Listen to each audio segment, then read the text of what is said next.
I want to talk a little bit about Capricorn energy in this video. This would apply to people that have prominent Capricorn placements, either in their big three or have significant aspects between their personal planets or angles and Saturn. I think the best way to think about Capricornian energy is an intense preoccupation and awareness of time, right? The passage of time.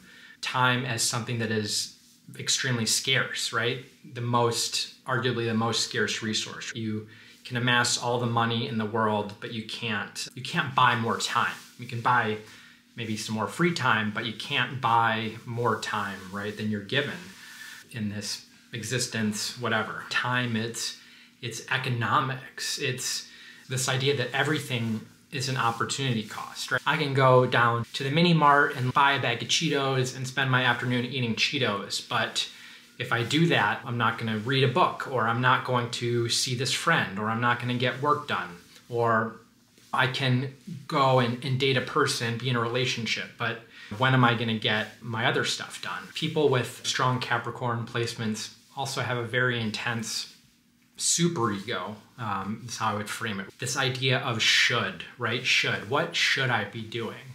That voice is extremely powerful for them. Now, people with more harmonious Saturn placements, unafflicted Capricorn positions, this is more of a strength or more of a superpower or something that they can more effectively harness. They can connect this intensity, this drive, this determination, this appreciation for the nitty-gritty and what things take. They can connect that to long-term goals that are aligned with their values. Doesn't mean that they still don't need some balance or could use some balance, but on the whole, it's constructive and it propels them towards tremendous accomplishment over long periods of time with intense focus.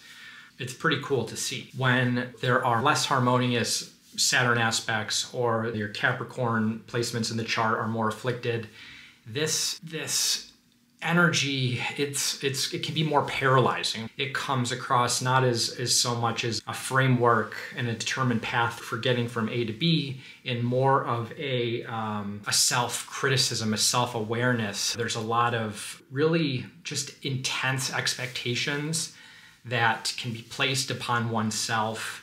It can be an over-awareness of limited time and resources such that the person becomes paralyzed. They want to do A, but they can't because they realize it's going to take away from B, and everything is just, they see the flaws in every path. They're overly critical, and it keeps them from even putting one foot in front of the other and doing anything. And then that can magnify the self-criticism. It can magnify the self-hate in some extreme examples, and can harden them. They kind of calcify this frustration. That's where you get someone that's their own worst enemy. They think about going to the gym to get healthier and to get really ripped or whatever they want, and they know like that takes so much work, and they become frustrated. It's like, why didn't I start this yesterday or a month ago? I could have already been so far. I could have already accomplished this goal. Capricorn folks that backtrack or sometimes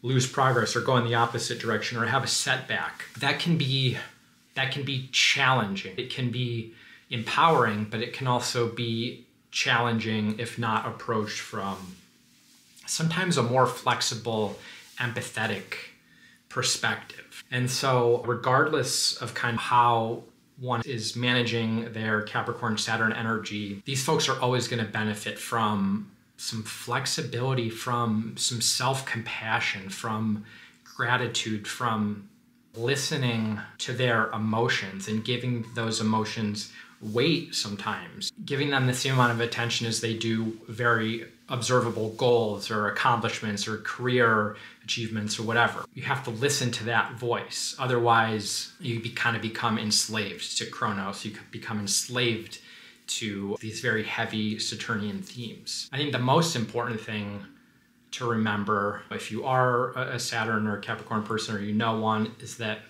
you have a tremendous amount of power. You have a tremendous amount of focus and determination and hard work. Sometimes you just need to kind of not take it so seriously, or give yourself a chance to break from the routine or break from the rules. Sometimes you do have to lighten up a little bit. This can be super helpful. You can always kind of be on this quest for external or structural perfection in what you do and what you accomplish. And you have to realize that everything is impermanent, everything is imperfect. It's not always going to go the way that you want, and you can't control a lot of things. There's a certain karmic call for these folks to learn how to sometimes be able to go a little bit more with the flow, and to sometimes trust, and to sometimes not always just work and control and block and prevent and control their schedule. Sometimes you need to try to be a little bit more flexible. That is the karmic growth, the karmic path for these folks. And like all signs, like all positions, they have a ton of gifts and they have challenges, and focusing on the challenges is important. Don't run away from them. It will help make you a stronger, more authentic, more aligned version of yourself.